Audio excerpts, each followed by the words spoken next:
Mesdames et messieurs, bonsoir à tous, pardon. Je suis ravi de vous accueillir pour ce nouvel épisode, l'épisode 3 de la série Isidore le Puisatier. Et aujourd'hui, nous allons évoquer son ouvrage consacré à la grande histoire des puits, avec notamment, on va revenir sur les puits traditionnels, la géologie, la création des puits, l'évolution des techniques et des outils. Alors, nous allons revenir de manière un peu globale et générale sur ce qui a été dit les épisodes précédents, mais cette fois en allant plus sur l'historique, la formation géologique notamment, avec aussi une petite interactivité avec le site internet ou encore avec notamment peut-être l'extrait du film La fille du puisatier pour donner le côté archive. Donc merci de mettre un pouce, de partager l'émission et de vous abonner à la chaîne, sachant que je rappelle les ouvrages qui sont derrière moi, notamment La forteresse agricole de Gilles Luneau, L'agenda 2030 de Pierre Matt, Crime alimentaire organisé de Claire Sévrac, Le réveil a sonné de Didier Rélac ou encore La menace aux pseudosciences de Ourmiret. À ma droite, Nicolas Legendre, Silence dans les champs, avec le ministère des bras cassés de Marc Paillet, Les grandes illusions de Manon Rescan, ou encore Sylvie Simon, Claire Sévrac et Claire Sévrac, La coupe est pleine et Le complot mondial contre la santé. Je rappelle à titre personnel que je n'ai aucun lien d'intérêt avec Isidore, je suis apartisan et asyndical, mon casier judiciaire est vierge et je ne suis pas suicidaire. Je rappelle également que je parle en mon nom propre, intellectuellement et financièrement. Autrement dit, je ne suis pas franc-maçon, ni membre du Rotary Club, Lions Club ou de quelque réseau que ce soit. Donc, Isidore, bien sûr, est entièrement responsable de ses propos. Je salue également la modération et je vous dis à tout de suite.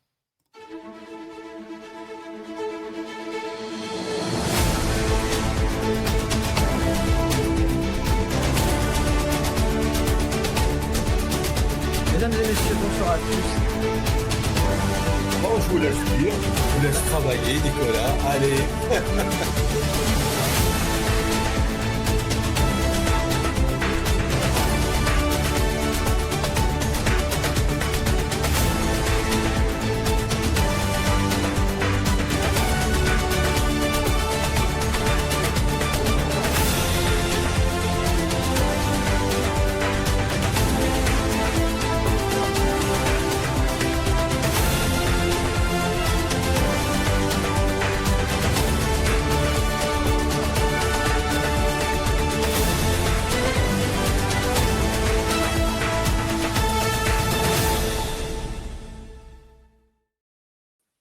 Bonsoir Isidore.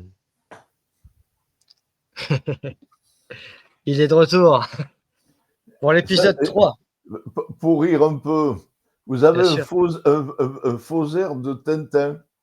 Oui, on me l'a souvent dit ça. Écoutez, Et merci c'est très beaucoup. bien. Non, mais Oui, c'est oui, non, mais en plus, extraordinaire. j'adore Tintin, donc ça tombe bien, ça a été toute mon enfance. On me l'a souvent dit et je vous en remercie. Ça me flatte beaucoup. Alors aujourd'hui, Isidore, on va faire une émission assez simple sur votre manuscrit, La grande histoire des puits, que je mettrai en accès libre, puis à PDF, etc. Donc n'hésitez pas, sachant qu'Isidore est très sollicité par mail et on en parlera tout à l'heure, notamment avec des internautes qui lui demandent notamment des aides, son expertise pour savoir si il y a de potentiels puits, sources et autres sur les terrains.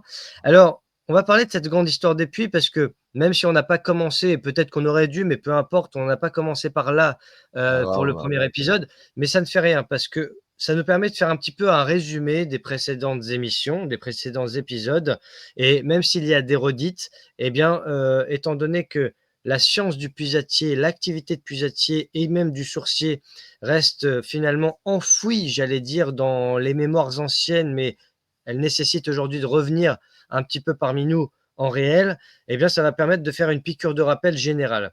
Alors déjà, qu'est-ce qui vous a amené, Isidore, à écrire cet ouvrage? Parce que vous l'avez écrit de manière assez, j'allais dire, caustique, ironique, humoristique également, mais aussi de manière sérieuse, en dénonçant le faux, ou j'allais dire ce qui se fait de manière un peu plus industrielle et qui ne serait pas adapté, pour mieux revenir vers le côté traditionnel, authentique. Quels ont été les éléments déclencheurs de cette écriture? J'ai failli dire la vérité. Parce que la vérité, c'est pas que ceux qui font des forages sont des menteurs, évidemment. ils ont été la conséquence de l'eau qui est arrivée dans les maisons par les châteaux d'eau.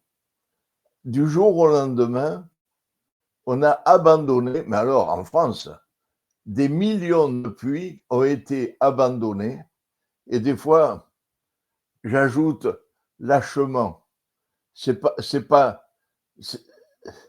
Je dis ça, c'est pas méchant de ma part, mais pour moi, c'était lâchement, mais dans le fond, c'était du confort pour les gens d'avoir de l'eau dans les maisons. Par rapport à autrefois, il fallait se lever à 5 heures du matin, faire chauffer la cuisinière à bois, chauffer l'eau pour aller dégeler la pompe pour pouvoir avoir de l'eau.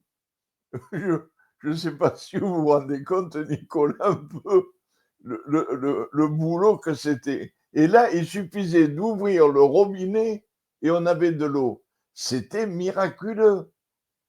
Mais les temps ont changé. L'évolution des 30 glorieuses a fait qu'on s'est rendu compte qu'au bout de 30 ans et un peu plus, mais on n'allait pas dans le mur. On était dans le mur.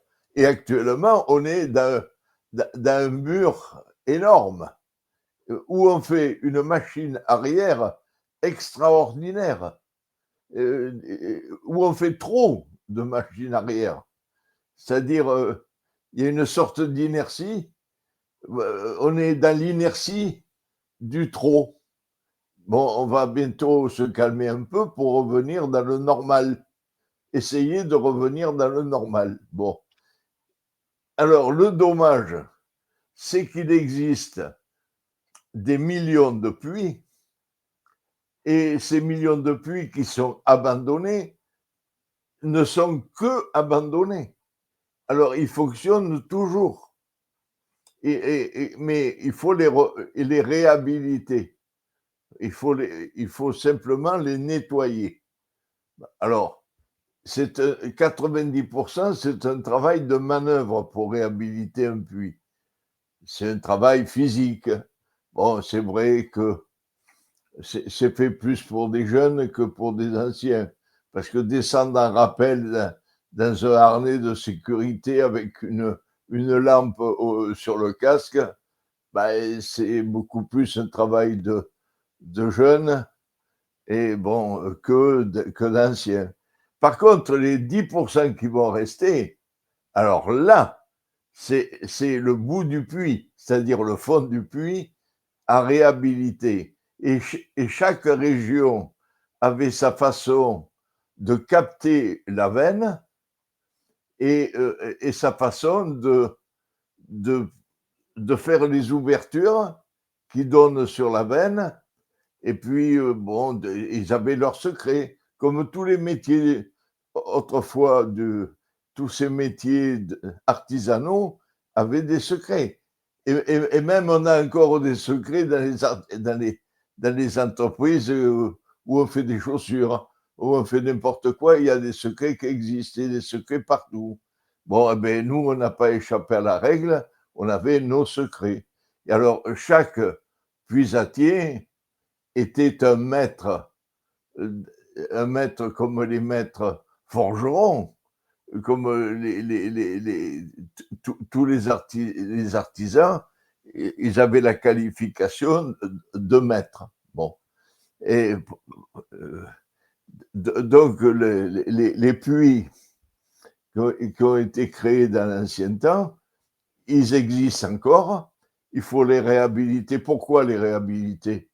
Ben, simplement pour avoir alors, j'essaie d'être un peu prudent quand même. Je ne peux pas accuser ceux qui mettent l'eau dans les robinets, je ne peux pas les accuser de nous envoyer de la mauvaise eau. Tout le monde est un peu coincé. Ils envoient la meilleure eau possible, évidemment. Ils ne font pas exprès de mettre des mauvaises eaux dans les robinets, c'est sûr. Mais ils sont coincés parce que, d'abord, ils prennent l'eau là où les anciens puisatiers ne la prennent pas. C'est-à-dire que c'est la grande différence qu'il y a entre les nappes dites phréatiques Alors, les nappes phréatiques, c'est quoi?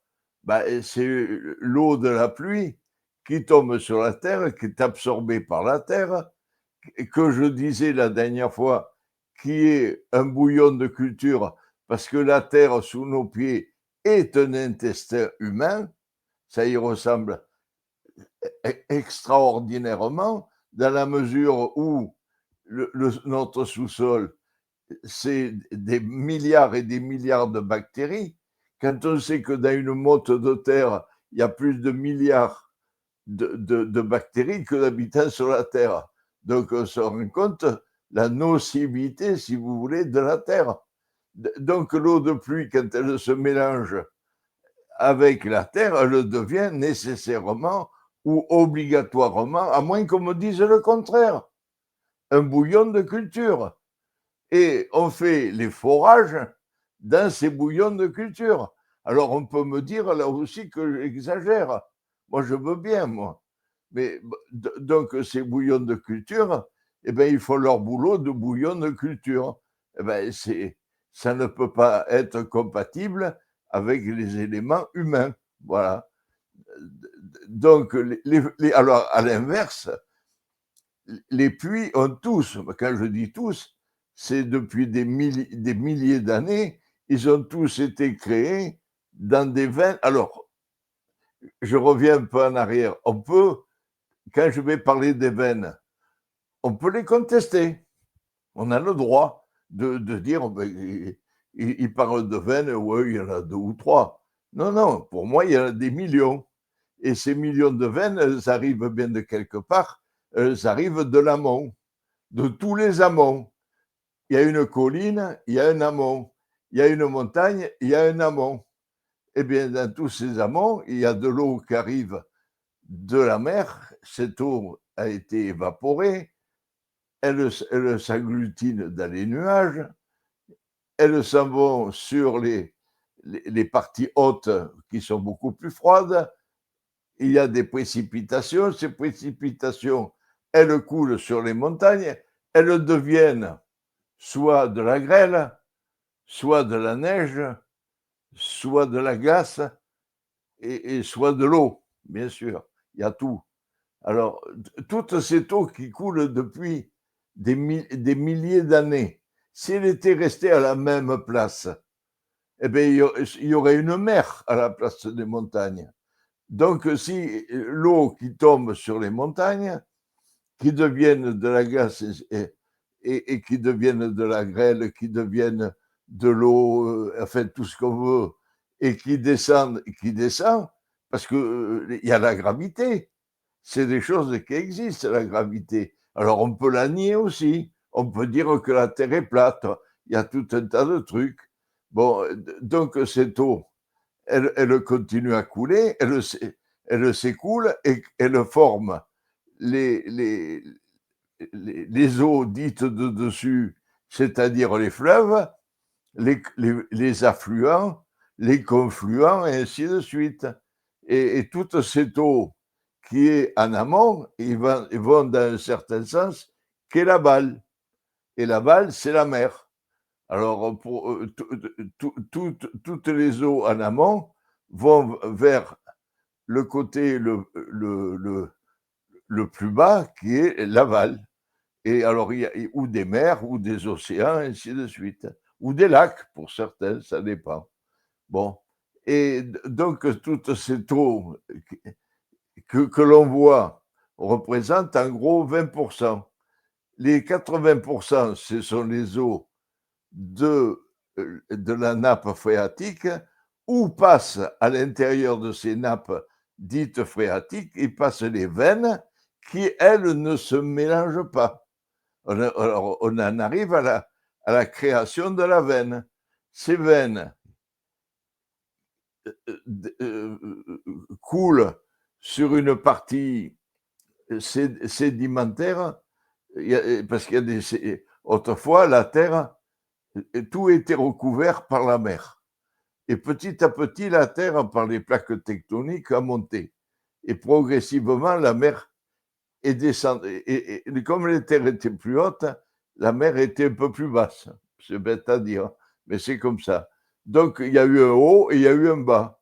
Mais l'eau qui coulait vers le plus bas, au fil des années, la géologie nationale dit entre 150 et 170 000 ans. Il y en a eu des forêts primaires qui se sont agglutinées sur ces veines. C'est pour ça qu'on les trouve plus, elles ne sont pas plus basses.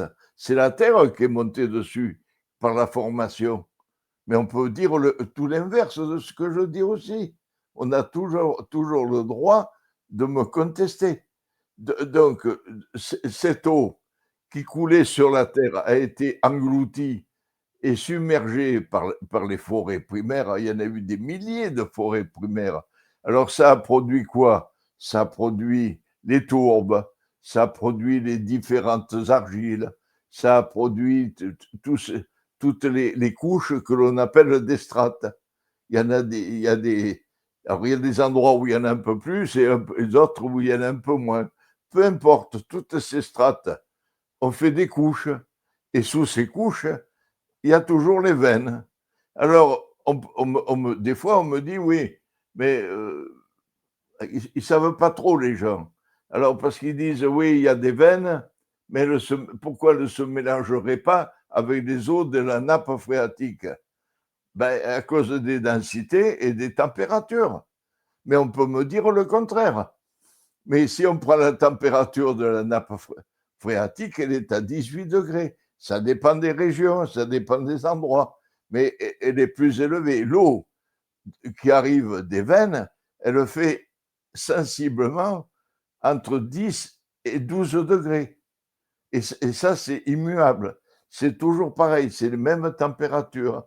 Et alors, donc, les veines, c'est quoi? Eh ben, c'est à l'origine, c'était de l'eau qui coulait de la montagne, qui a amené les rochers. Quand vous voyez un gave, ben, c'est une veine, mais en plus gros. Voilà, mais c'est exactement ce qu'il y a en bas. Mais on ne le voit pas. Mais et quand on perce dedans, on s'en aperçoit. Pourquoi? Parce qu'on fait des carottes. Et les carottes, quand on observe le sable qu'il y a, et quand les vrais géologues regardent et font comment dirais-je, l'analyse de ces sables, eh bien, ce n'est pas les mêmes sables qu'il y a autour de la veine. Autour de la veine, il y a des sables calcaires qui venaient de la mer. Tandis que dans les veines, ce n'est que du sable à quartz, c'est du sable de roche qui arrive des montagnes. Ce n'est pas le même sable. Et ces veines ont été recouvertes. Alors, et ces veines ont des formes. Elles ont des formes en demi-lune. C'est moi qui le dis encore. Mais on peut me dire encore le contraire. Elles sont en demi-lune parce que ça repose sur les parties dures. La veine repose sur une partie dure qui est soit de l'argile très dure, soit un sédiment de l'ex-mer, soit de la tourbe, soit de la marne. Voilà. Et c'est toujours comme ça. Et dans tous les pays du monde où je fais des puits, c'était la même chose. Donc, ces veines, elles s'étalent en demi-lune, en dessus. Elles ne sont pas comme les fossés par en dessous. C'est pas creux. Les veines, elles reposent sur un lit de sable. C'est un lit de sable. Et elles ont une forme en demi-lune, elles ont une largeur et une épaisseur.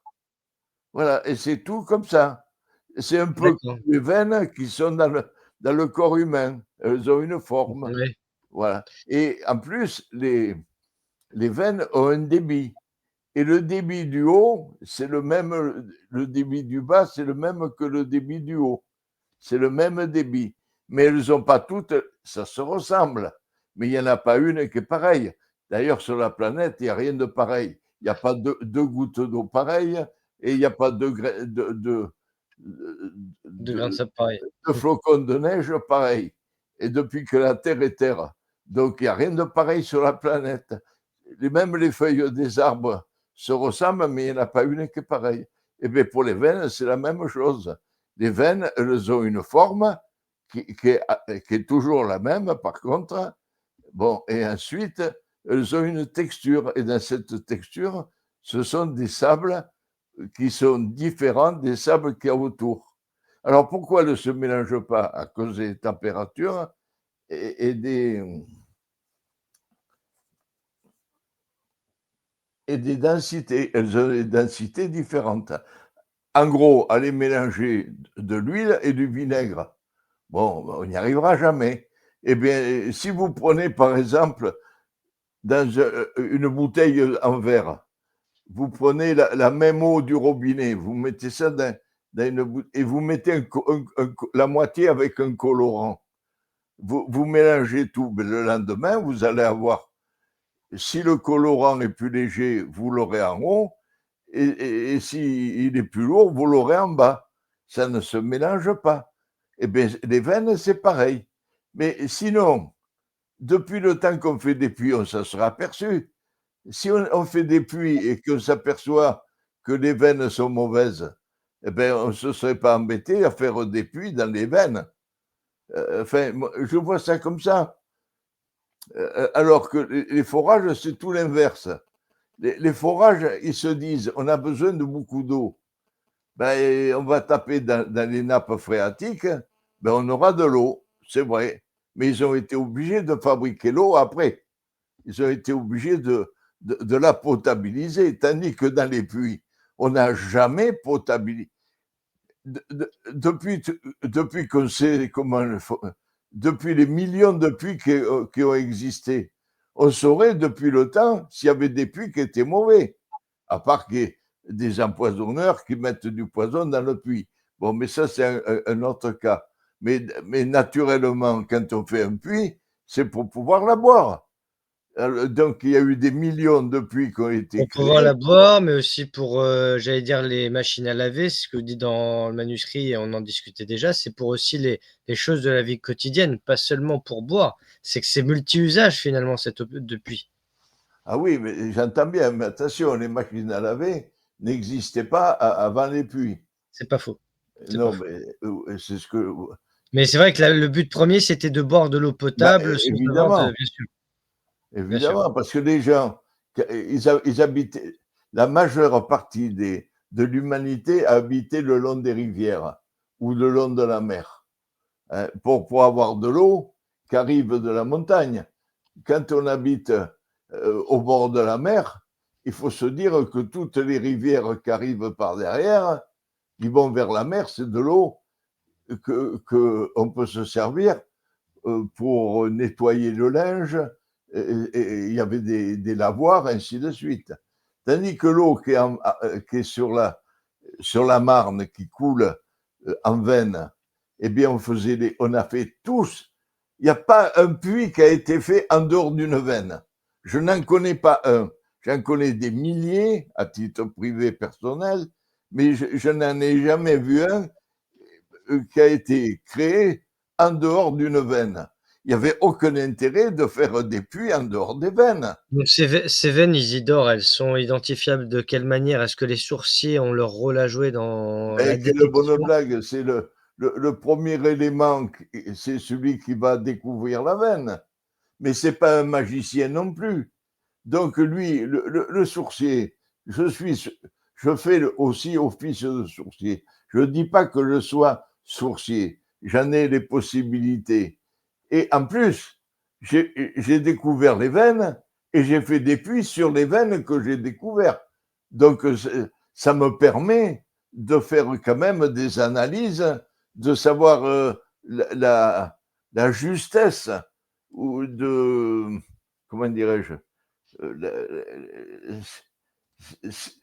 je vois les erreurs Mmh. que l'on peut faire en tant que sourcier. Un sourcier, pour moi, c'est pas une machine.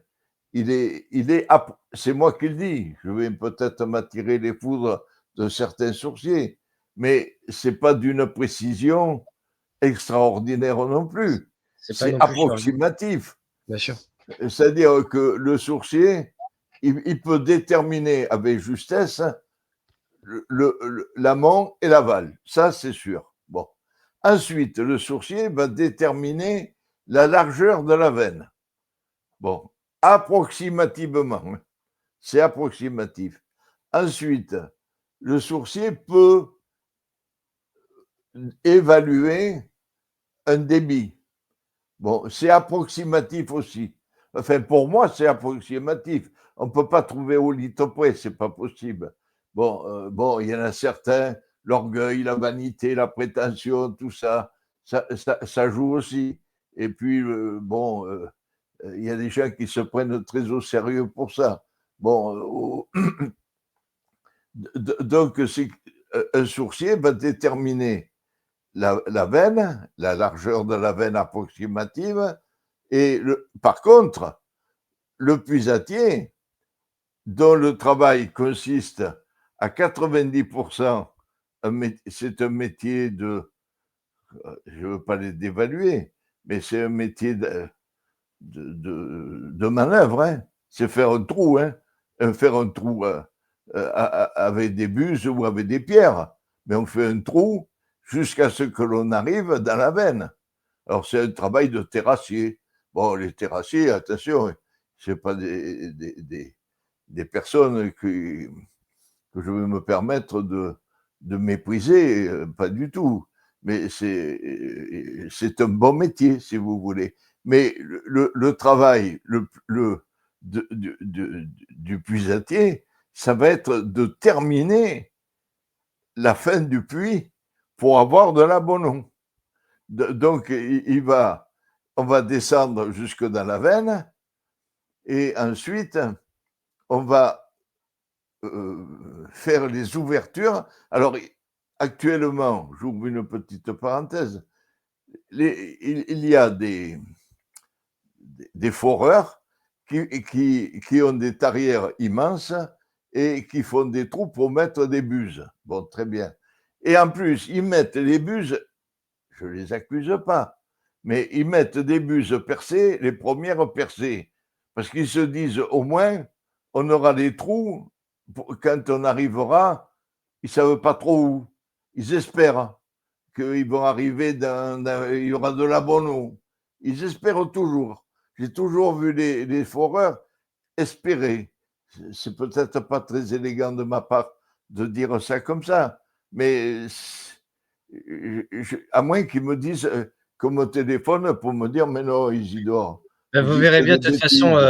vous verrez bien de toute façon les retours que vous avez. Tout Les à fait. internautes de toute façon, si jamais ils sont pas d'accord avec vous, ils vous Ah contacteront ben par avec mail. plaisir. Il y a pas de souci. Là, je crois que ce qui revient le plus comme question en général, c'est, est-ce que vous pouvez, venir chez nous voir, s'il y a des sources potentielles, de quoi faire un puits, Oui, non, mais j'allais dire, j'entends bien. voilà, Non, ce mais sont des avec questions souvent techniques, ou en tout cas, tout à fait. pratiques. Tout à fait, mais toutes les personnes, il y a une quarantaine de personnes, peut-être un peu plus, mais une quarantaine de personnes, suite à l'émission, m'ont appelé. Ouais. Je les ai toutes, sans exception, aidées. Sans exception. Bon, Merci pour j'ai elles. pu le faire. Je parce que j'ai pu le faire. Je l'ai fait en radio, en vidéoconférence. Je ne peux pas me déplacer comme ça. Je passerai ma vie avec une valise. C'est pas possible. Et Bien puis sûr. maintenant, je suis trop âgé. Mais par contre, en vidéoconférence, je leur explique. Et en même temps, je leur demande de créer une association. Et même à certains, je vais plus loin, je leur demande de créer euh, euh, Une confrérie, non? oui, une confrérie. Oui, bon, à La fameuse tous, confrérie qu'on évoquait la dernière fois, donc oui, à tous, je et puis demande de créer s'il y a des l'association. Oh, voilà. pardon. Non, je vous en prie. Et je demande à ces personnes à qui j'ai aidé d'aider les autres. Parce qu'il ne suffit pas d'aider les gens, bien sûr, il faut les aider, c'est sûr. Et je les ai tous aidés. Ils m'ont toujours envoyé des petits mots de reconnaissance, c'est sûr. Mais à la place des mots de reconnaissance, en même temps, j'aurais aimé qu'ils créent des associations pour créer justement des confréries. Il y a des millions, arrêtez-moi si je dis des bêtises, il y a des millions de puits qu'il faut réhabiliter. Et les gens commencent à se dire, mais il y a de la bonne eau dans les puits, et pourquoi on prend de l'eau au robinet? Évidemment, je vais choquer les marchands d'eau, ça c'est sûr, qui vont avoir le derrière entre deux chaises, En même parce que temps, eux-mêmes, dans leur propriété, ils ont des anciens puits que la plupart, je le sais, parce qu'on me dit parce que beaucoup de eux, ils choses. utilisent en fait, l'eau du puits, elle est bien pour eux, mais par contre, pour les pauvres et pour le bas peuple, il en faut pas. Il faut privatiser l'eau et la vendre en Oui, bouteille. Donc c'est ça aussi et c'est vrai que le oui. principe du puits, c'est ce qu'on évoquait la dernière fois, c'est l'indépendance, l'autonomie et c'est pour cela que nous faisons encore une fois cette série et ces épisodes. C'est parce que, pas à pas, on va répéter beaucoup, hein, certains vont Ah peut-être oui, en avoir c'est plus sûr. soif, si je puis dire, mais c'est important parce qu'après, au fur et à mesure des épisodes, on essaiera de faire ça avec des vidéos, pédagogiques, avec des images, avec des éléments. Alors je vous propose, pour, faire une petite, transition, puisque ça fait déjà une demi heure qu'on est ensemble et c'est très intéressant parce que là, vous avez très bien résumé ce qu'on a évoqué dans les émissions précédentes. J'ai, regardé justement La Fille du puisatier, la version originale, avec notre cher Rému, qui est décédé en 1946 d'ailleurs, donc peu de temps après le film qui date de 1940. 1940, date particulière pour la découverte de Lascaux aussi, de mon côté. Et donc de ce fait, je vais passer 2-3 minutes. Alors, c'est pas dithyrambique sur le puits, mais c'est simplement pour faire une petite parenthèse cinématographique. Avant de me coucher, descendais en cachette de mes petites, j'ouvre la porte. Je me disais, c'est peut-être cette nuit qu'elle va revenir. Des fois, je m'asseyais au fond du puits et je me disais, j'aimerais rester là. J'aimerais qu'une argile glisse. J'aimerais qu'un troupeau de blocs dégringole et m'acclape et m'enterre et que ça finisse comme ça.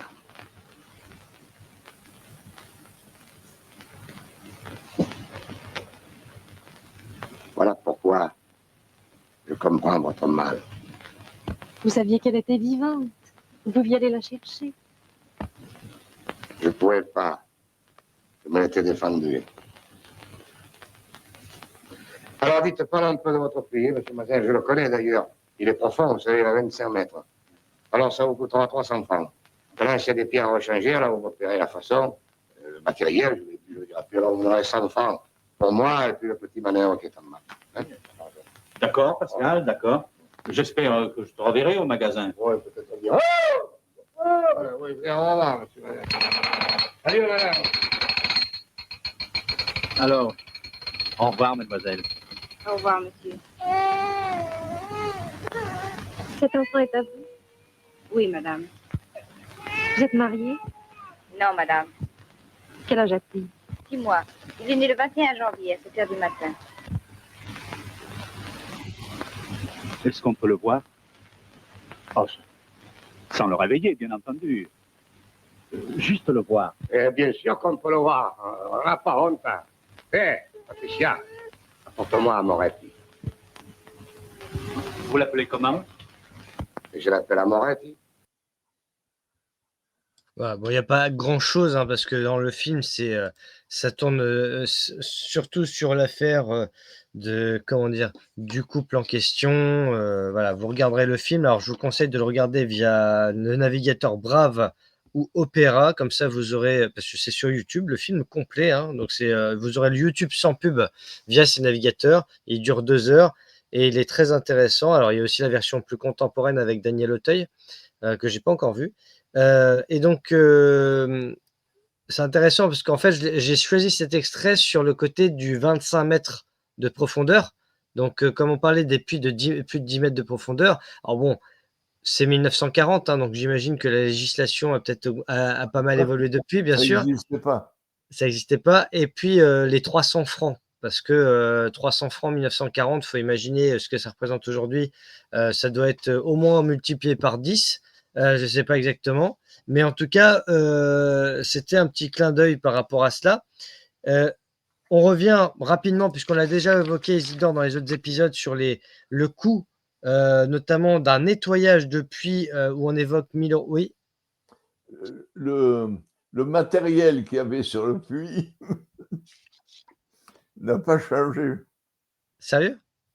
Ah oui, il n'a pas changé, c'est toujours Ah le oui, même. c'est toujours aussi artisanal, quoi. Ah, pareil. Pareil. Alors, je rappelle que le fameux manœuvre, on ne le voit pas dans l'extrait, mais c'est Fernandel, très jeune à l'époque, il a 37 ans, puisque Fernandel était né en 1903 et il nous a quittés en 71.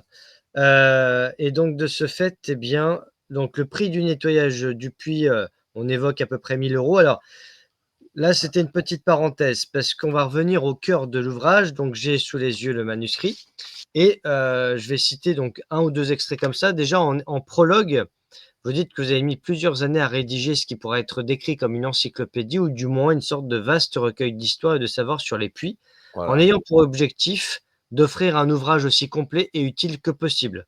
Je c'est pense que ça, c'est réussi. le plus Pédagogique. pédagogique possible. Voilà. Donc bien sûr, plus de 60 ans d'expérience et en guise de alors il y a beaucoup d'anecdotes, d'histoires, de références, de citations. Vous dites souvent: «Si le passé n'éclaire pas l'avenir, nous marcherons dans les ténèbres», forcément et avec un Ouais. préambule où vous dites que le livre est donc un recueil d'histoires et d'anecdotes, une mosaïque d'expériences, une collection de savoirs où chacun pourra trouver ce qu'il cherche. Il y a des répétitions, des télescopages, mais cela fait partie du processus. Donc on n'est pas Oui, là pour radoter. c'est le côté pédagogique. Voilà. C'est pas qu'on radote, mais si on répète plusieurs fois la même chose, c'est parce qu'on a tellement un schéma matriciel Ah oui, oui, oui. et et de clichés, voilà, que, Les idées reçues, les idées entre autres, reçues, voilà. Donc c'est apprendre à désapprendre et là, on va c'est ça. reprendre, j'allais dire, c'est un peu comme, pour l'église Notre-Dame quand j'ai fait l'émission, en avril dernier sur l'incendie, eh bien, j'ai pris un charpentier. Voilà, c'est quelqu'un qui s'y connaît et pareil, plus de 60 ans de métier comme vous. Donc c'est quelqu'un qui, connaît, le principe d'un mégot sur une charpente, ça brûle pas comme ça théoriquement, voilà. Donc il y a des Ah choses non, non mais ça paraît basique, hein, mais mais quelqu'un qui sauf avec de la termite. voilà, oui, on en a parlé, oui, la termite, Ah oui, la termite, ça vous brûle le fer. c'est ça. Alors, par la suite, on a justement, alors vous citez les différents chapitres du livre, donc je le rappelle, il sera disponible en PDF ou en version Word. De toute façon, vous l'enverrez par mail à tous ceux qui vous Oui, le demanderont et si certains veulent m'écrire pour l'avoir, je ferai l'attaché de presse, voilà, mais contactez Isidore, il adore vous répondre aussi.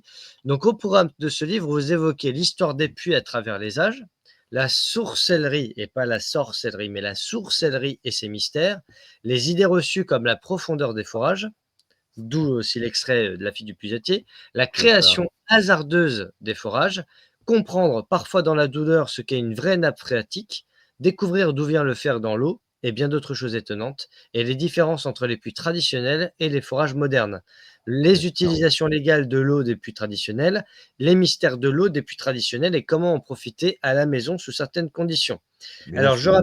je rappelle que dans le manuscrit, il y a quelque chose qu'on ne va pas reprendre, c'est ce qu'on a dit la dernière fois, les fameux articles. C'est les articles que j'avais évoqués et en fait qui sont déjà inclus dans le manuscrit. Donc ce sera du 2 en 1 sur l'historique des puits artésiens qu'on avait évoqué. Ah, On avait dit aussi la différence entre les puits et les forages et on parlait des foreurs clandestins, donc on ne va pas y revenir. On a évoqué un petit peu les puits à margelle à ciel ouvert, les puits de plus de 10 mètres de profondeur. On a évoqué le brevetage du système d'embuage et les méthodes pour apprendre à nettoyer scientifiquement des puits. Donc ça, on ne va pas faire une redite là-dessus.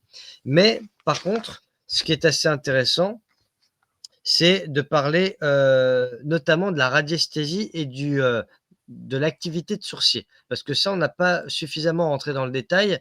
Et si vous voulez bien, on va évoquer ça. Parce qu'en fait, il y a beaucoup de gens qui veulent s'initier à la radiesthésie, comme le professeur Tournesol dans Tintin, justement. J'allais dire, vous êtes un peu mon professeur à Tournesol et je suis un peu Tintin, entre guillemets. Euh, Et de ce fait, comment, comment on veut faire?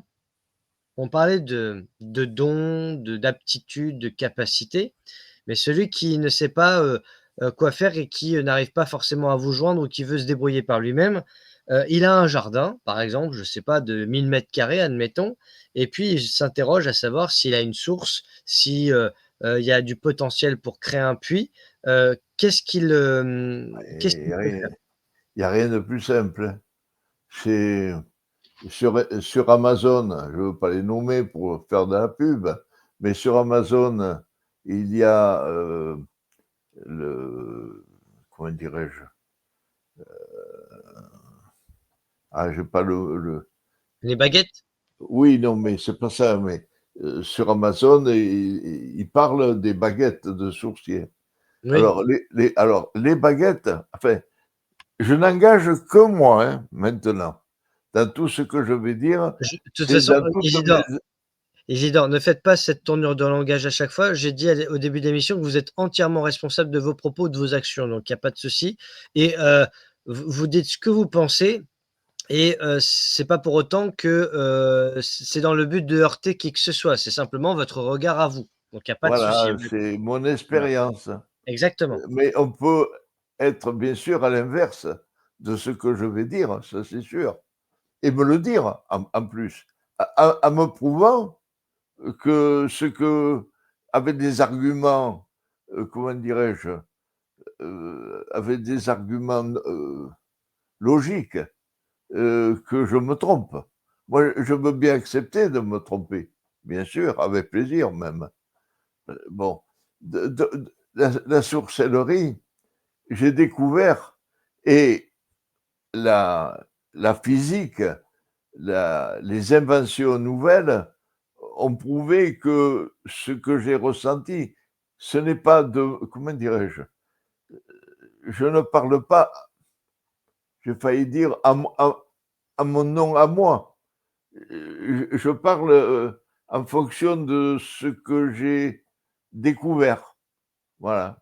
Alors, ce n'est pas forcément mon idée à moi, mais je ne peux pas aller contre ce que j'ai découvert. Alors, j'ai découvert qu'il y a des gens qui peuvent faire tout ce qu'ils veulent. C'est moi qui le dis une fois de plus. Ils peuvent faire tout ce qu'ils veulent. Ils n'y arriveront jamais. Et ils peuvent aller voir des professeurs, ils peuvent aller voir comment dirais-je, parce qu'il y a des gens qui apprennent, qui voudraient apprendre à des volontaires à trouver de l'eau ou autre chose. Bon, alors il y a des gens qui ont les capacités. Avoir les capacités, alors, ce que j'ai découvert, c'est que c'était à la base, et je le dis souvent, de la loi d'Ohm. La loi d'Ohm, c'est quoi?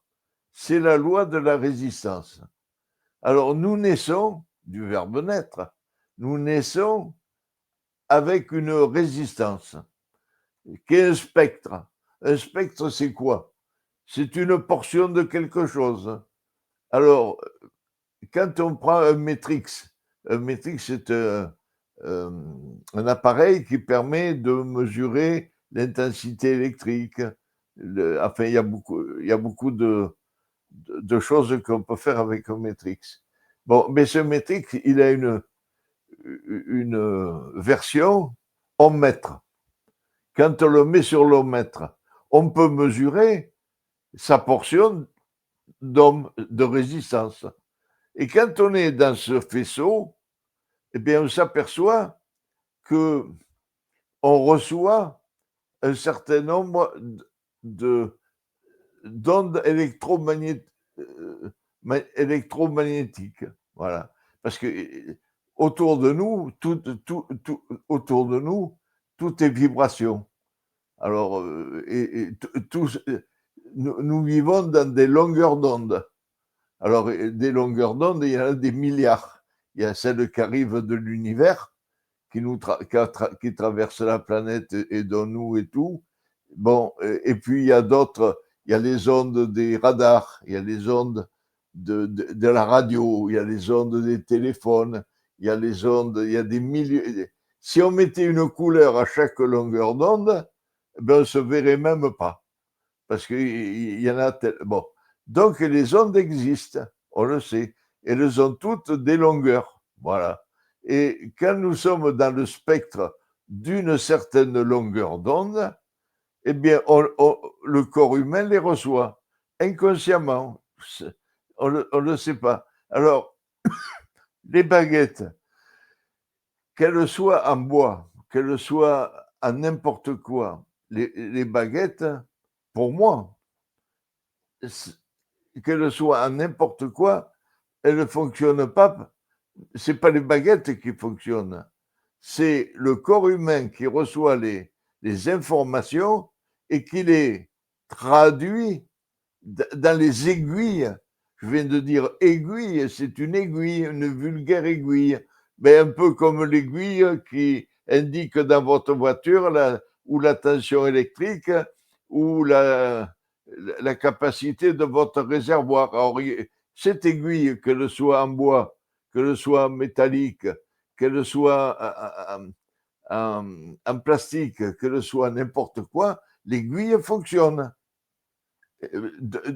Mais avec qu'elle soit en n'importe quoi. Donc l'aiguille n'a rien à voir. C'est-à-dire que la baguette n'est qu'une simple aiguille qui va fonctionner d'une façon différente, plus ou moins à chaque personne. Il y en a certains, elles vont fonctionner comme ça. Après, il y a le côté interprétation.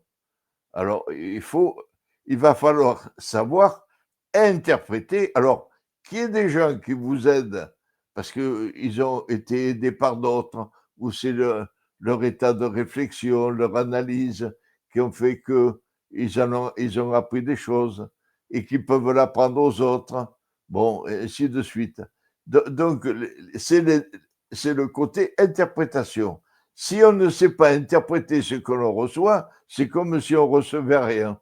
C'est un peu comme celui qui a des idées et qui ne sait pas les mettre en forme. Celui qui a des idées, plein d'idées et qui ne sait pas les utiliser, ces idées, c'est comme s'il n'en avait pas.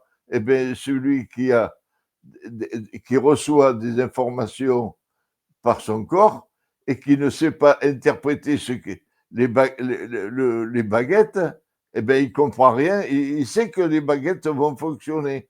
Elles fonctionnent comment, les baguettes? Par les milliards comment dirais-je, de vibrations. Le corps, il envoie des vibrations. Nous sommes un paquet de vibrations.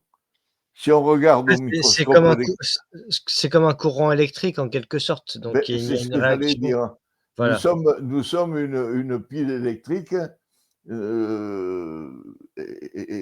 Donc pour On est de l'eau. ouais. On Donc est pour identifier pratiquement de l'eau. Alors, on reçoit des milliards d'informations, mais il faut savoir interpréter ces milliards d'informations. Il n'y a rien de... Alors, il y en a qui se disent, là, je vais m'attirer des ennuis, mais bon, il y en a qui disent, je me mets en relation. Bon, alors, ça devient du mystique. Alors, c'est plus de la physique.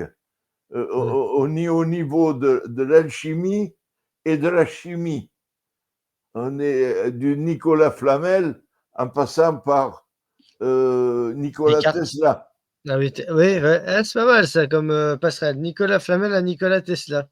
Voilà. Ça pourrait faire presque l'objet d'un épisode, ça. Ah, moi je veux bien parler. Très bien. Très bien. Alors, bien sûr. Alors, nous sommes dans ce domaine-là. Alors, je ne dis pas que Nicolas Flamel, dans ses grandes œuvres, la petite œuvre et sa grande œuvre, c'est faux. Mais parce que ça a été à la recherche de la pierre philosophale, bien sûr, les grandes quêtes de l'époque du Moyen-Âge. Mais maintenant, on a d'autres moyens pour faire de la recherche, et c'est pour ça qu'on a inventé des appareils qui s'appellent des électromagnétomètres. Malheureusement, ça coûte quelques millions d'euros encore. Alors, les grands foreurs, ils s'en servent de ces électromagnétomètres. Pourquoi? Parce qu'un forage de pétrole, il fallait faire des fois 10 forages de pétrole pour en trouver un bon. Il faisait ce qu'il pouvait. Mais avec les électros, et ça coûte faire un essai, ça peut coûter des millions d'euros pour faire un simple essai. Et comme ça ne fonctionne pas, on va faire un essai un peu plus loin. Alors, moins on fait d'essais, plus on gagne. Voilà.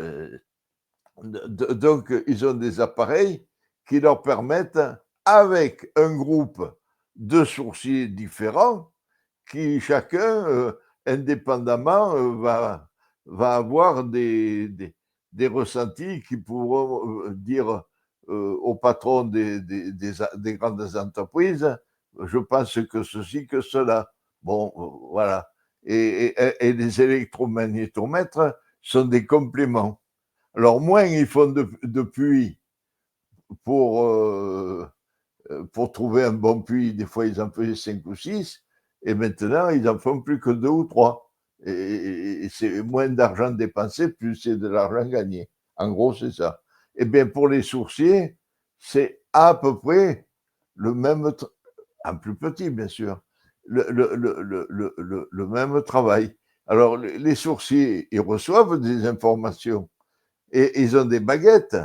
Alors, il y en a qui deviennent même sourciers professionnels. Bon, parce qu'il y en a qui sont plus doués les uns que les autres, c'est sûr. Non pas parce qu'ils sont plus intelligents, c'est parce qu'ils reçoivent des informations que d'autres ne reçoivent pas, naturellement, bien sûr. Parce que personne n'est égal sur la planète. Nous avons tous nos ressentis et il n'y a personne qui ressemble. On se ressemble parce qu'on est des êtres humains, une tête, deux bras et deux jambes. Mais en dehors de ça, on est différent dans les ressentis. Donc, il y a des gens qui ont des ressentis un petit peu plus importants et qui peuvent se qualifier aimablement en professionnel.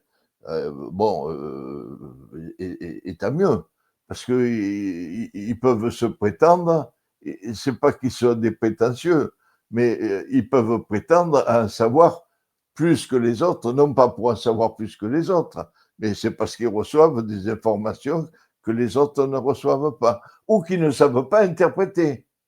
Parce que tout le monde reçoit des informations. Mais bon, on ne sait pas s'en servir. Et il y en a qui savent s'en servir. Bien sûr qu'il y a des escrocs. Bon, ce n'est pas forcément des escrocs, mais c'est des gens qui voudraient avoir un petit peu plus que les autres. Parce qu'il y en a qui se sentent un petit peu sous-évalués. Alors, c'est un peu comme le beurre et les tartines. C'est-à-dire, moins on a de connaissances, plus on l'étale, quoi. Alors, bon, en Alors, gros, c'est ça. justement, on va revenir là-dessus parce que pour finir sur le sourcier, vous citez des personnes qu'on avait citées déjà la dernière fois, notamment Emmanuelle Le, qui est une sourcière et une géobiologue. Ah oui, elle a beaucoup de perceptions que je n'ai pas. Alors, Bah, c'est un travail d'équipe, c'est ça aussi l'intérêt, c'est-à-dire que vous parlez aussi d'Hector et de Roger qui sont puisatiers, d'Olivier qu'on avait déjà cité, sourcier indépendant, donc on les salue au passage. Et puis, vous parlez de la géobiologie qui est la science du vivant liée à la radiesthésie et qui permet une détection et une ah prévention des oui, risques géopathogènes, accidentisation accident des zones, je crois, qui peuvent perturber la vie des êtres vivants. Et bien sûr. donc, ce qui m'a intéressé, moi, dans votre ouvrage, c'est notamment sur les puits anciens et leur valeur inestimable, puisque vous parlez de leur réparation, notamment. Ah oui, la Euh, réhabilitation. voilà. Donc, le but, les objectifs, c'est de rénover, de redonner la vie aux puits anciens, et avec donc Alors, patience, savoir-faire, oui. alors, je lance un appel. Je lance un appel. Il y a des millions de puits à réhabiliter. Bon, petit à petit, ça va rentrer dans les mœurs. C'est obligatoire que parce qu'il y a des gens qui commencent à me téléphoner un peu de partout en France, hein, pour me dire, j'ai un puits qui est abandonné dans le jardin, qu'est-ce que je peux en faire? Bon, je leur explique par A plus B comment il faut pour le réhabiliter. Et je leur apprends à eux de le faire en famille. Pourquoi? Parce que ils peuvent appeler. Alors, Bah, vous n'êtes pas omniscient, vous pouvez pas être partout, donc chacun, c'est pas apparemment, c'est pas si difficile à comprendre que cela non, et donc ça peut non. permettre par cette émission Ah, de mais tout prêcher la à bonne fait. parole, si je puis dire. Mais quelle bonne blague, évidemment. Bien sûr. J'en arrache mon écouteur.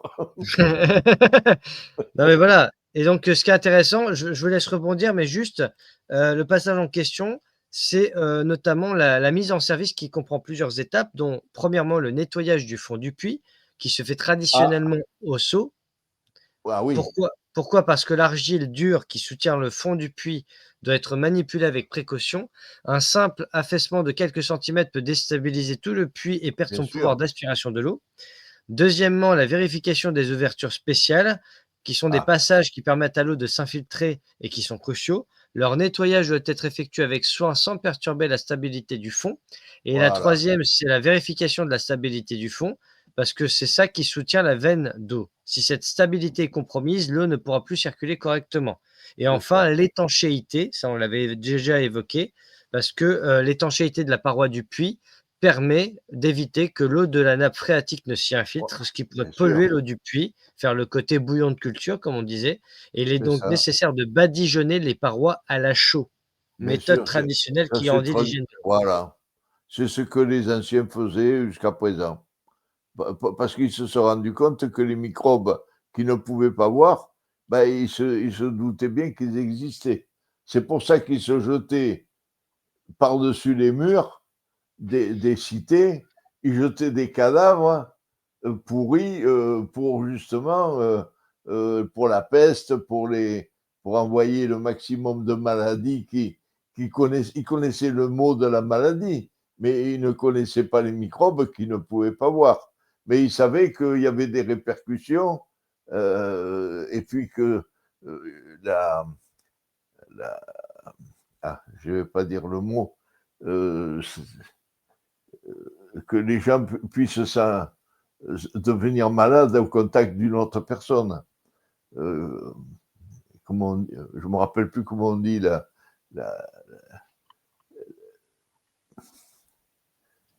je suis un Je n'ai peu pas perdu. compris. Eh ben, c'est-à-dire, quand quelqu'un est malade, Oui. vous êtes enrhumé, vous passez à côté de quelqu'un, vous éternuez, Ah, la contamination? la contamination, voilà, D'accord. j'arrive plus à le dire, ce mot-là. La contamination, ils connaissaient depuis le Moyen-Âge, En fait, ce que vous l'Antiquité. essayez de faire comprendre, c'est que, si le puits, on fait en sorte qu'il soit étanche et bien nettoyé, ça évite de le mélanger, entre guillemets, à des eaux usées ou en tout cas des, Bon, c'est d'une oui, c'est normal, c'est c'est logique, d'une c'est logique bien sûr. extraordinaire, bien sûr, et c'est connu depuis l'Antiquité. C'est pas d'aujourd'hui. Bon, ça s'est perdu, d'accord, mais ça peut se retrouver aussi. Alors, c'est pour ça que j'engage toutes les personnes qui me demandent de l'aide. Moi, je leur demande de l'aide en disant mettez dans les mairies des affiches comme quoi, si sur sur le tableau public, que les gens puissent le lire en disant s'il y a des jeunes qui veulent se monter en association et créer des confréries, il y a un travail énorme. Il y a des vies entières à passer à nettoyer les puits. Mais on les nettoiera de toute façon, hein, de gré ou de force.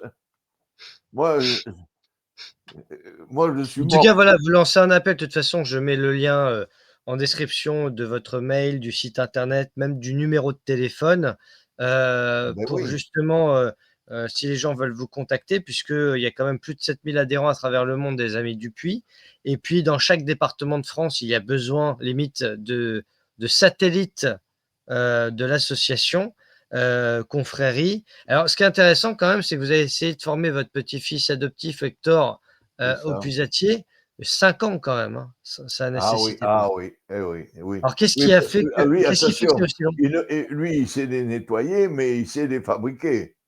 C'est quand même, il sait les. Alors, dans certaines régions, la création de puits ne se fait pas exactement comme dans une autre région. Parce que les sous-sols ne sont pas les mêmes, ils se ressemblent, mais ce n'est pas les mêmes non plus. Et puis, il y a aussi les matériaux. Autrefois, on prenait le matériel du coin pour faire le château du coin. On faisait, bon, d'accord, les pyramides, on a fait venir des pierres de 1000 kilomètres, mais pour les châteaux forts, qu'ils soient dans les Pyrénées ou partout, on a pris les matériaux du coin pour faire justement toutes et puis les villes. En Bretagne, c'est fait avec des cailloux, hein, la plupart des maisons. Eh ben, on prenait les matériaux donc il faut prendre les matériaux du coin pour faire un puits. Alors maintenant, on a fait quelque chose de différent. Je n'ai pas dit mieux, mais différent. C'est-à-dire, on prend des buses. Alors, il y a des buses de 80 cm de diamètre et il y a des buses d'1,20 m. Alors, il y a des foreurs, pas des mauvais foreurs, bien sûr. Je ne suis pas contre les foreurs dans le métier qu'ils font. Je suis dans le résultat. C'est tout. Un puits est toujours bon. J'ai jamais vu un forage de bon. Alors bon, si j'entends ça, ils vont me dire, ouais, mais on a quand même de l'eau. Enfin, de temps en temps, on a de l'eau. Et parce qu'ils sont même pas. C'est malheureux ce que je suis en train de dire. Ils travaillent dans l'espoir. Ils espèrent que. D'ailleurs, ceux qui m'entendent, dites-moi si dans vos devis, est-ce que vous garantissez l'eau? Je ne connais pas, j'ai jamais vu un devis d'un foreur garantissant l'eau. Il garantit pas l'eau. Bon, alors ils garantissent pas la qualité, ils garantissent pas la quantité, ils garantissent rien. Ils garantissent le trou. Alors là, ils savent faire des trous, ça je ne discute pas. Bon, ils mettent des buses. Alors, ils mettent les premières buses avec des trous, alors qu'il faut déposer la première ou la dernière, la première sur la veine, il faut la déposer à un endroit précis. Il ne faut pas rigoler là. Ça se joue au centimètre près. Ils font des trous, ils font des grands trous et ils déposent les buses dedans, en espérant que l'eau des côtés va venir alimenter le puits qu'ils ont fait. Parce qu'ils appellent, moi j'appelle ça un forage, eux ils appellent ça un puits. Parce que pour eux, un puits et un forage, c'est la même chose. Pour moi, c'est complètement différent. C'est le jour et la nuit. Mais bon, pour eux, c'est différent. Bon, j'accepte. Moi, je veux bien. Du moment que dans le puits qu'ils font, ben, on puisse la boire sans la travailler. Hein. C'est-à-dire qu'autrefois, quand on avait un puits à margelle, un puits busé ou en pierre, eh bien, l'eau avait le temps de décanter. C'est pour ça que la vase s'était accumulée. Pourquoi il faut réhabiliter les puits maintenant? Parce que la vase est remontée. Et elle est passée même par, à force, il y a même de l'herbe qui pousse sur la vase par en haut et l'eau est en bas. Bon, quand les puits ne sont pas trop profonds, parce qu'il n'y a pas de lumière, il n'y a pas de verdure, il n'y a rien. Bon, mais voilà. Donc les foreurs, alors les nettoyeurs, alors je vais parler un petit peu des fameux nettoyeurs. Il y a des jeunes qui devraient me rejoindre d'ailleurs, ceux-là, qui nettoient des puits. Bon, ils font ça pour le pognon, hélas. Je ne dis pas qu'il ne faut pas gagner d'argent pour tout. On dit vulgairement Disons que c'est censé être plutôt une vocation et voilà, c'est ça. l'aspect Un pécuniaire n'est échange. pas, bien Pour sûr. faire un échange.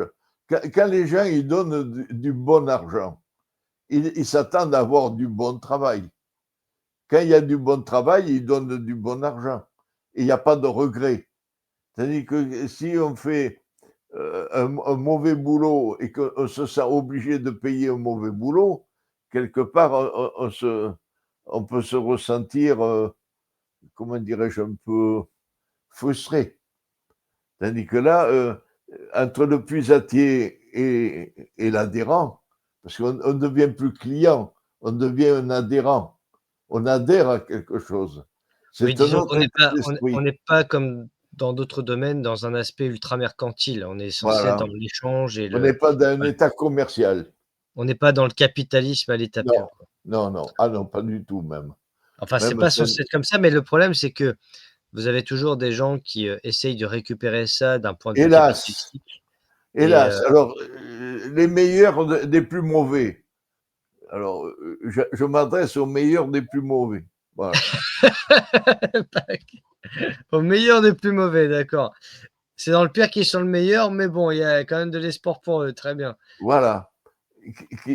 Qui m'appellent en vidéoconférence. Je suis prêt à les aider, mais il y a des conditions. À condition qu'ils deviennent une association et ils deviennent une confrérie. Il ne faut pas qu'ils restent dans le vulgaire commerce.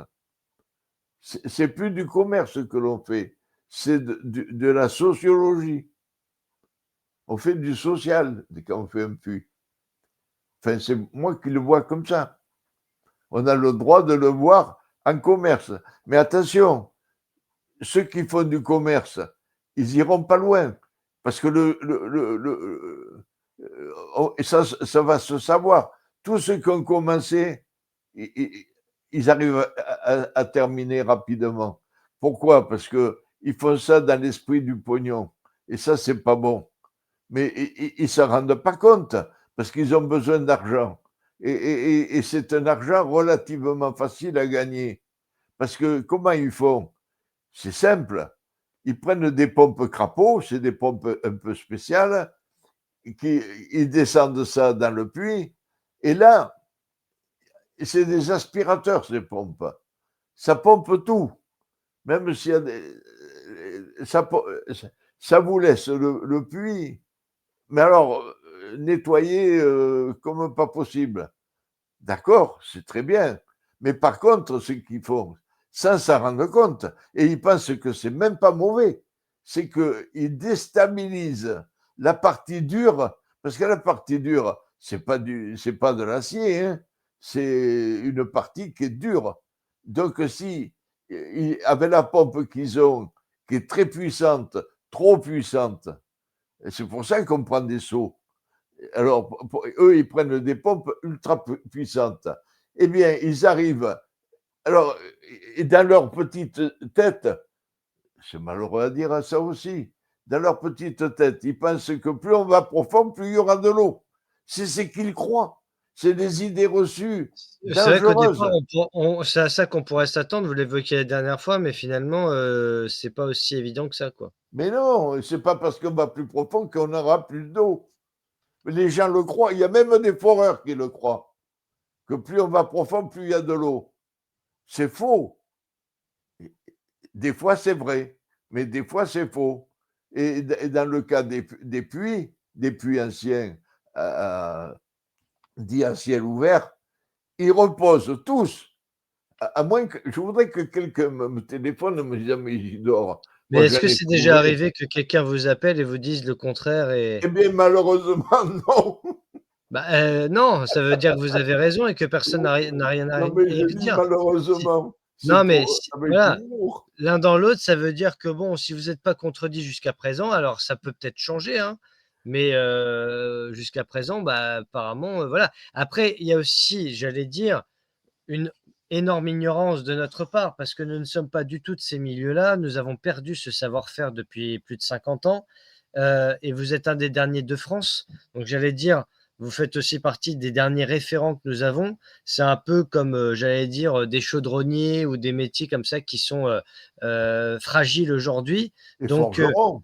voire ou forgerons. Donc je dirais pas qu'on est obligé de vous croire, mais dans le sens où, en fait, il faut déjà étudier tout cela et c'est pour ça que ces épisodes existent. C'est parce que en fait, on fait en version accélérée une étude, du puits, de la source et même du forage indirectement, parce que c'est bien de savoir aussi ce qui existe aujourd'hui d'un point de vue industriel pour comprendre comment revenir à l'authentique. Et ceux qui nous regardent ce soir sont essentiellement des gens qui veulent revenir vers l'authentique, vers l'artisanat, vers le local, en fait, vers un côté, sans faire de terminaison en iste, mais autonomiste, etc. Je dirais pas survivaliste, mais en tout cas, à retrouver le cœur de ce qui a fait notre patrimoine et ces fameux puits. Et encore une fois, il faut bien rappeler aujourd'hui qu'il y a non seulement des puits abandonnés un peu partout en France, par millions, qu'il y en a qui ne sont pas abandonnés, mais qui sont menacés.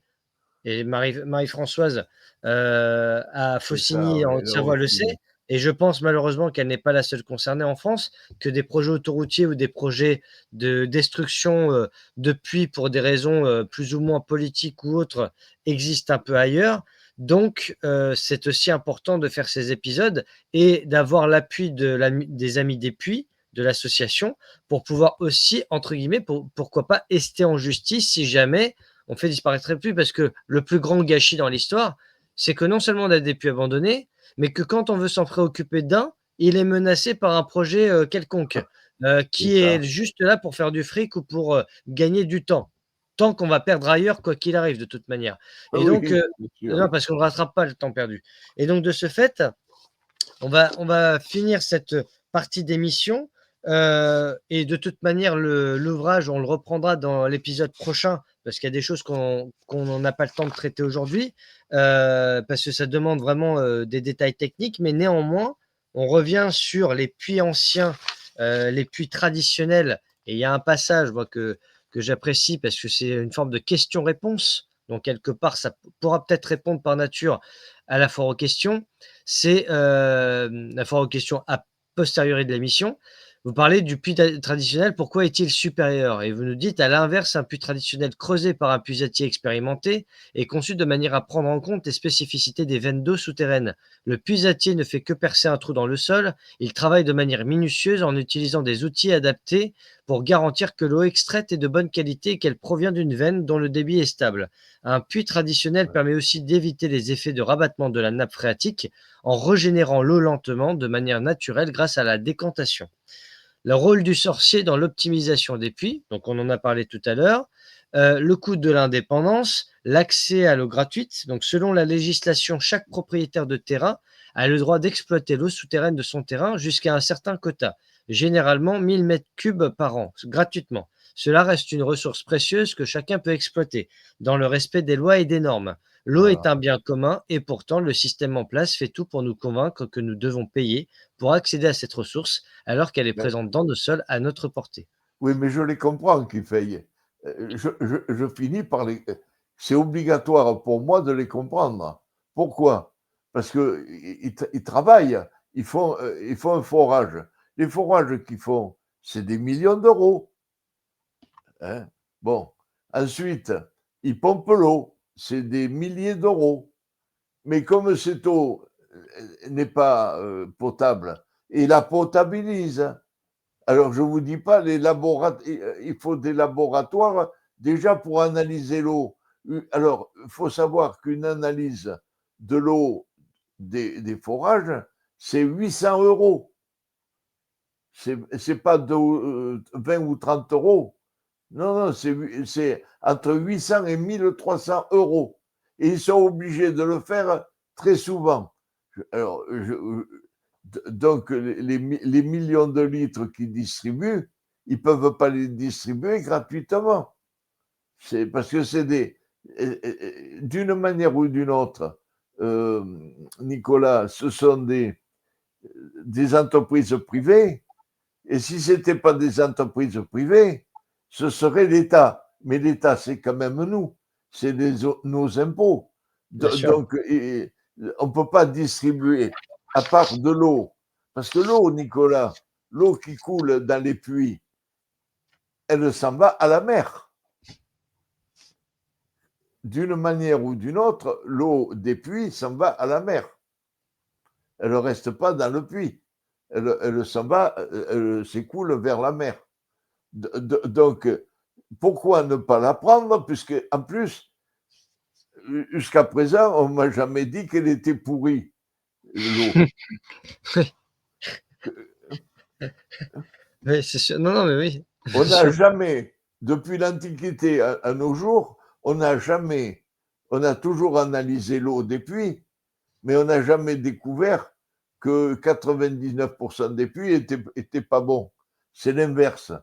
Ils sont tous à peu près. Bon, je ne peux pas dire 100%. Le 100% n'existe en rien. Mais au moins à 99%. Moi, je dis les puits à 98%, ils sont valables. Alors que les forages, à part un ou deux qui sont bons, par hasard, eh bien, ils sont à 98% mauvais. Et, ils sont pas mauvais pour être mauvais. Ils sont mauvais pour pouvoir comment dirais-je, transformer l'eau pour Oui, qu'elle soit buvable pour bien sûr. les gens. Et elle devient presque, à l'analyse, je parle, hein, parce que là, j'ai vu des analyses qui étaient faites par des mairies sur les puits artésiens et sur l'eau de la ville. Les puits artésiens, à 99%, ils sont bons. Tandis que l'eau de la ville, à 99%, ils sont obligés de. C'est ce qu'on évoquait. C'est pour ça que le puits, Oui. aujourd'hui, il faut le réhabiliter de toute urgence dans les Ben, années à venir pour permettre justement à la fois de s'émanciper de l'eau de ville, ce qui ne sera pas sans difficulté parce qu'aujourd'hui, c'est rentré dans les mœurs et donc forcément, il faut faire de la pédagogie et rabâcher, eh bien, ils répéter. n'ont pas qu'à nous donner l'autorisation de prendre 1000 euros, 1000 mètres cubes gratuits. Voilà, mais en tout cas, voilà, on va essayer de contribuer à cela à notre manière. Et donc, la semaine prochaine, dans le prochain épisode, on parlera de tous les détails sur l'alios, les crépines, etc. On rentrera vraiment dans tout cela. Là, on a fait un petit peu le dégrossissement pour que on prenne en considération le contexte du manuscrit et son utilité. En attendant, Isidore, merci beaucoup déjà pour cet épisode. Comme ça va permettre aux auditeurs de pouvoir lire l'ouvrage, vous contacter pour le recevoir. Et puis, je vous dis au prochain épisode, l'épisode 4, pour parler de tous les détails un peu plus techniques sur les filtres, etc., sur les compteurs et compagnie. On en a évoqué, mais on refera une piqûre de rappel. Et je vous dis, eh bien, à très bientôt pour les auditeurs. Merci. Vous vouliez ajouter quelque chose? Oui. Allez-y. Bien sûr. Bien sûr, allez-y. Que les gens qui n'hésitent pas, que tous ceux qui entendent, qui touchent leurs parents, qui touchent leurs cousins, qui touchent le voisin, qui touchent les mairies, je De suis bouche prêt à à leur oreille. faire des panneaux, je suis prêt à leur faire des panneaux qui vont afficher pour faire prendre conscience de plus en plus aux gens, arrêter de faire des. Enfin, je ne suis pas contre les foreurs, les pauvres. Parce qu'ils Mais Isidore, on a bien compris, vous n'étiez pas contre les forums, mais c'est vrai que si vous êtes puisatier, vous espérez que votre activité redevienne à la mode. C'est ça la réalité. Et c'est par le bouche-à-oreille et la communication qu'on arrive à. Voilà, il faut que les gens, entre guillemets, sortent de cette matrice industrielle de l'eau et se disent finalement, on a des trésors chez nous, utilisons-les. J'allais dire, ça mange pas de pain et c'est pas hyper coûteux. C'est pas ultra. Ça demande pas des finances extraordinaires et en plus, ça permettra pour l'avenir de leurs enfants, eh bien, d'avoir une eau potable, pure et en tout cas, beaucoup plus fiable que l'eau qui nous est servie actuellement. Oui, Voilà. alors, et que je rajoute que l'eau des puits ne se mélange pas avec les nappes phréatiques naturellement. Bien sûr, si en amont on fait une autoroute ou si on fait des immeubles où on enfonce des pieux de 30 mètres dans le sous-sol, ben on finit par artificiellement avoir des mélanges des nappes, ce qui est quand même 75 000 euros d'amende et 5 ans de prison, hein, C'est sûr, attention. c'est sûr. Bon, allez, je Merci veux pas. beaucoup en tout cas Isidore et au prochain épisode pour les détails encore plus techniques. Bonne soirée à tous.